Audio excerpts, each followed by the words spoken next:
Do you like catching movies in the theaters? Check out MoviePass, where you can see a movie every single day for as low as $30 a month.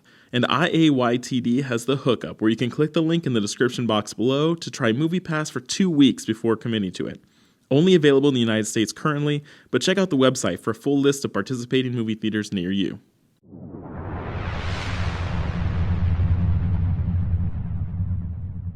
Welcome to I'm Your Target Demographic. Today is Monday, which means we're talking about movies, and specifically today we're talking about Marvel movies. So we are looking forward to Phase 4. So let me break this down for you. Phase 1 was basically all the origin stories leading up to the first Avengers. Phase 2 was all the sequels, all the number 2s, plus Guardians of the Galaxy, leading up to Avengers Age of Ultron, and technically Ant-Man. And now Phase 3 is about to begin with the Civil War. So Civil War, Ragnarok, Captain Marvel, Black Panther, Guardians of the Galaxy 2, and then Infinity Wars Part 1 and 2. And there might be another movie that I forgot. But anyways, so now we're looking forward. What could possibly come after the Infinity War? Right? So we're talking cosmic, we're talking Earth, everything. Potentially people are killed. Who could come after Thanos as a big bad? So I've got 3 ideas that could be a theme for Phase 4. So the first idea is to do Phase 4 with the theme of being supernatural. So Doctor Strange was the movie that I just forgot, and Doctor Strange is going to introduce us to magic. We already have kind of Scarlet Witch, we have some kind of magic in the background, but it hasn't really come to the forefront. So what if Phase 4 is really exploring that? We've got a Blade reboot potentially in the works, which might focus on his daughter or a younger female Blade. So that could be really cool. We've got a Doctor Strange sequel ideally coming, and then we have a Spider-Man movie. So we have a solo Spider-Man movie presumably in Phase 3, and then we have a sequel. So we could use that as an opportunity to introduce vampires, okay, before we have the Blade movie. So in Spider-Man we could see a character like Morbius. All of a sudden there's vampires in New York. What do we do? What is causing this? So Spider-Man will take care of it, but there'll be this overarching threat of like something weird is happening in the world. We could also get something like a reboot to Ghost Rider, which could introduce the idea of demons that might possess people. So now we have Ghost Rider, we've got Blade, we've got Spider-Man. You know, we could have a couple other sequels. You know, maybe we have a second Ant-Man that's focused on something supernatural. And all of this culminates in the second Doctor Strange movie, which is an ensemble movie. So it's a Doctor Strange movie, but it's like bigger. The scope is bigger. It's like Civil War is a Captain America movie, but there's tons of other people. So in this Doctor Strange movie, maybe we see Dormammu. So maybe they hold him back from the first Doctor Strange, and they say, let's make him a bigger threat. And so now our heroes need to come together to figure out how to stop, you know, this interdimensional rift that's opening, that's letting in things like vampires, demons, you know, other supernatural forces. And so they all come together and they fight Dormammu in this epic close to Phase 4. The second idea for Phase 4 is dependent on Fantastic Four being such a flop that, you know, in another 5-6 years, Marvel gets the rights back to Fantastic Four. And so now that Thanos is defeated, now there's a new big bad that we can bring in by the name of Doctor Doom. So we don't want to immediately reboot Fantastic Four because it's going to be fresh in people's minds. So if they do get the rights back, I would introduce them kind of like how they're introducing Spider-Man, that they kind of do a few mentions, they kind of ease them in, maybe have them feature in other movies before their reboot. So imagine Phase 4 starts with the sequel to Ant-Man. So we've got Ant-Man and Wasp finally geared up, ready to go, and they go on this undercover mission, you know, because they're focused on espionage and whatever for the Avengers, and they discover something weird is happening in the country of Latveria. They end up facing off against some minor villain, you know, but one that's big enough for a solo movie. They face off against them, and kind of the movie ends with realizing something weird is going on here. There's something bigger happening, you know, in this country. So it's just like a small reference, but the movie's self-contained, but it leads to something bigger.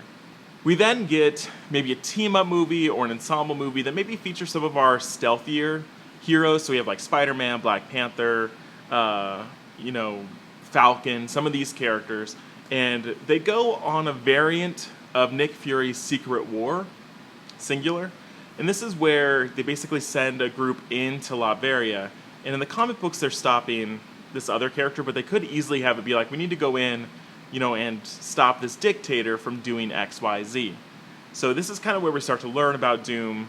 We see him a little bit. They think that they defeat him, but then we get like an end of the credit reveal that it is a Doom bot, which is basically, you didn't fight the real thing, you fought a robot, essentially. And so now we realize, wow, there's like a bigger threat that's not that easily stopped. In Phase 4, we're also going to get a Guardians of the Galaxy 3. Okay, we know that for sure there's going to be a trilogy of them. So maybe in this movie, it doesn't matter what the plot is, but at some point, maybe it's end credits, maybe it's the finale, the climax, whatever, they come across a ship that, is a U.S. vessel that has been bombarded with these cosmic rays. The crew is barely alive. And at this point, the Guardians have, presumably been to Earth. They know those people, so they take this crew and bring them back to Earth where they can recuperate. And this is where we are introduced to the Fantastic Four. So we've had a few movies to talk about Doom and kind of build the suspense, and now we finally get to meet the four of them. Which leads us finally to the Fantastic Four reboot, which is the culmination of Phase 4. And of course, there's going to be some other movies in there. We know that not every movie builds up, to the end of the phase, but, we'll have some others. But we have Fantastic Four, the reboot. So the movie opens, and we see the Fantastic Four on Earth, trying to, they're in the med bay, they're recuperating, and they're learning to use their powers. And this is where someone, one of the Avengers, whoever, discovers that there's a link between Doom and Reed Richards. And so this is where we fill in some of that backstory. We realize that they've, been mentally at odds for a while. Reed went off on this mission, and while he was gone, Doom has been making moves. So we kind of get some exposition filled in from the Fantastic Four, but we also have characters that we know to root us in that world.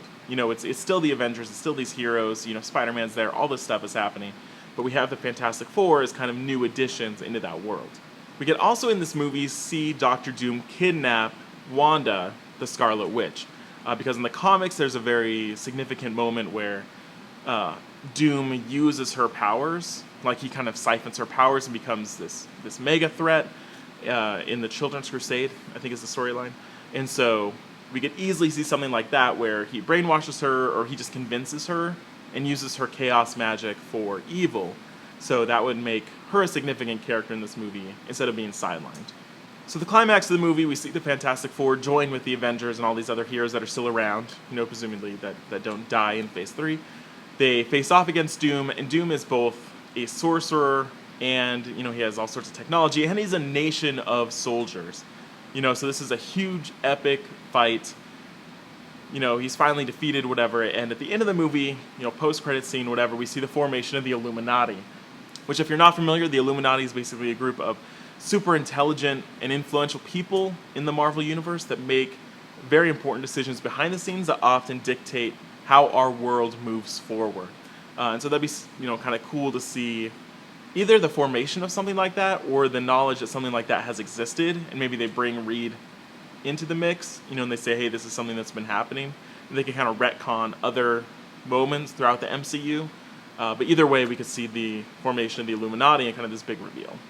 All right, and the last idea for Phase 4, which could be really cool, is Spider-Man Centric, right? We have this brand new Spider-Man. He gets a solo film in Phase 3. Phase 4 opens with the second Spider-Man, okay? And this is where we are introduced to Eddie Brock. And so Peter is a photographer at the Daily Bugle. We meet Eddie Brock, who's kind of his competition. We need to go back a little bit to explain this. In Guardians of the Galaxy 2 or Infinity War, they could plant the seeds of the symbiote. So someone could bring the symbiote to Earth, they could discover it on another planet, so that Spider-Man maybe wears the black suit in Infinity War. Okay, so that happens. Second Spider-Man opens with him in the black suit, and he decides to scrap it. Okay, so Eddie Brock gets the suit and becomes Venom and is the villain for the entire movie. I don't want to see another Spider-Man 3 from back in the day where Venom is an afterthought. We only see him in the climax. I want to see the whole movie with Venom as the villain and really give Eddie Brock some screen time. So in this movie, we could also have some new additions, maybe bring in some of the TV characters. So maybe have Spider-Man team up with like Luke Cage and Daredevil to stop Venom, other New York people that he needs to stop him, kind of introduce them to the big screen. The end of the movie, they defeat Venom, he's put in prison, And that is where, after the credits, we meet his roommate, Cletus Cassidy. So then we have a few more movies. So maybe we have a Black Panther 2, we have another Ant-Man, doesn't matter, but the stage is set for the climax of Phase 4. So we skip Guardians of the Galaxy in this phase. Okay, we're holding off on Guardians of the Galaxy 3, so just hold on. So Phase 4 finishes with Spider-Man Maximum Carnage. Okay, so we've had a whole movie with Venom, but now we have a whole movie with Carnage, and Spider-Man and Venom need to team up in addition to every other character that they can get. You know, so maybe it's Morbius, maybe it's Daredevil, maybe it's, you know, Falcon, War Machine, whoever's still around. They need to team up to stop Carnage from basically destroying New York City. And the reason we skipped Guardians of the Galaxy in Phase 4 is so that Phase 5 can include the third Guardians of the Galaxy, which introduces Agent Venom. So Eddie Brock gets rid of the Venom suit. Agent Venom, you know, they go on a mission with the Guardians of the Galaxy to maybe discover the symbiote homeworld. You know, maybe to get rid of Carnage. You know, maybe they're delivering the symbiote back. Who knows what they're doing? Who knows why they need to find it? But that could be a really cool story arc. I know Agent Venom is a fan favorite. But that's Phase 5, and we're getting ahead of ourselves. So those are 3 potential ideas for Phase 4. So we could either go the route of supernatural, dark, vampires, and demons. We can go the route of we finally have the rights back to Fantastic Four, so maybe we do a Doctor Doom arc. Or we do Carnage and really focus on street-level heroes and give Spider-Man some time in the spotlight. So what do you think? Do any of those sound cool? Who should be the big bad of Phase 4? So let me know in the comments. Let me know what you think. Which of these movies sounds cool? And what else would you add to it? So thanks for watching, and we'll see you next time.